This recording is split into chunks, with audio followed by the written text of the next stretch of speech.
planted in his memory on campus. And of course that ran into one complication after another when we couldn't be guaranteed anyone would take care of the tree or exactly where it would get planted. And that started a whole list of ideas, from scholarships for youth programs, benches where we would sit and contemplate all the wonderful things that Lance did for us. And finally, this last spring, Thelma Diggs gathered a group of her friends. Is Thelma here? Evelyn,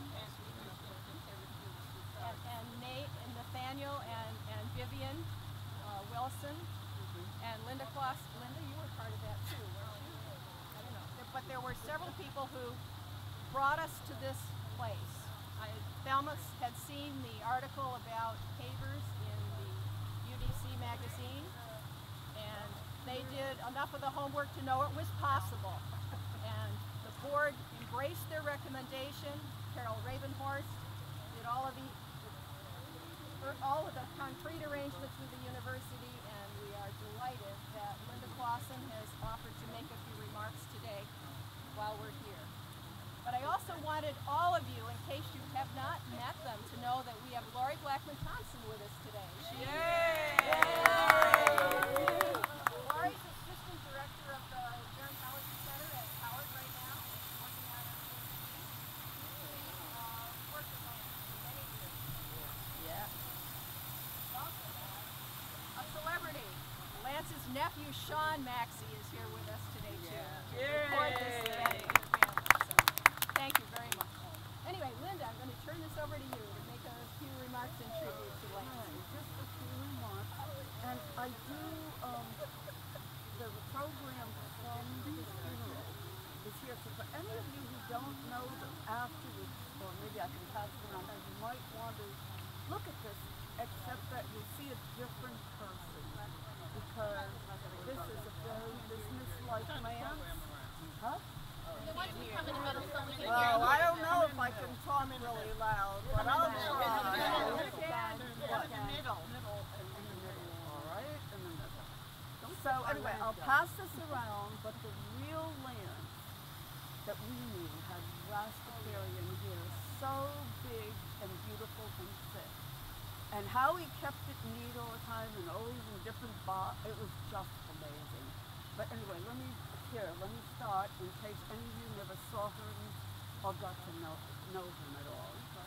So quite a number of us were fortunate enough to be in his morning classes, 8 o'clock, and it seems like, for me it was a couple of years, for others it might have been more than that.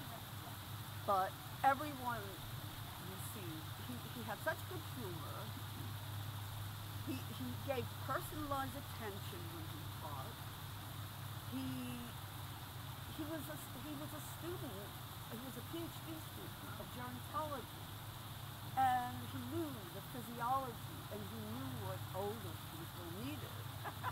So I know sometimes we take classes, and we hope it's just a temporary person, because we just don't get the same thing every day. But Lance was creative. He knew what parts needed it, and maybe one day he'd do a certain number of things, and next day he'd do a different number of things. It was just amazing.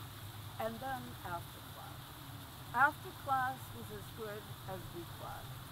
The old ladies would all gather, and men too, and I see at least one here, but when we gather around in the hydrotherapy pool, and he'd come over and sit next to people, one by one.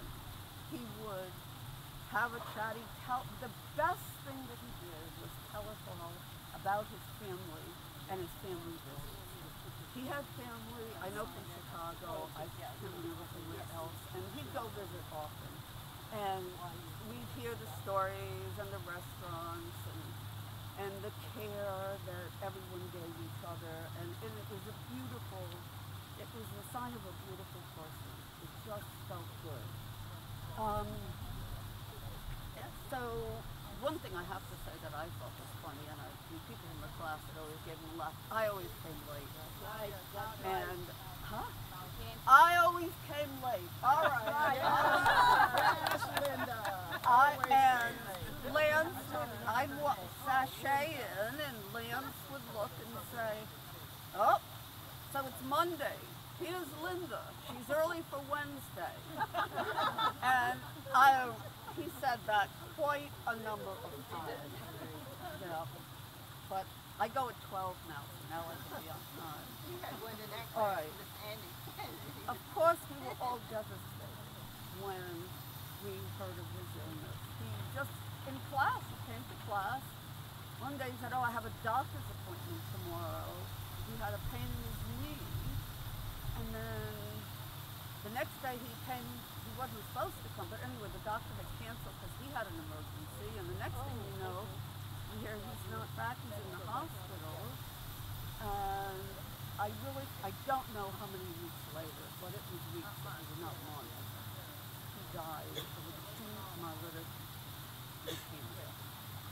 And this is Sean here, who was filming, but I just learned also, he was the one that took Lance back and forth to the chemotherapy appointment.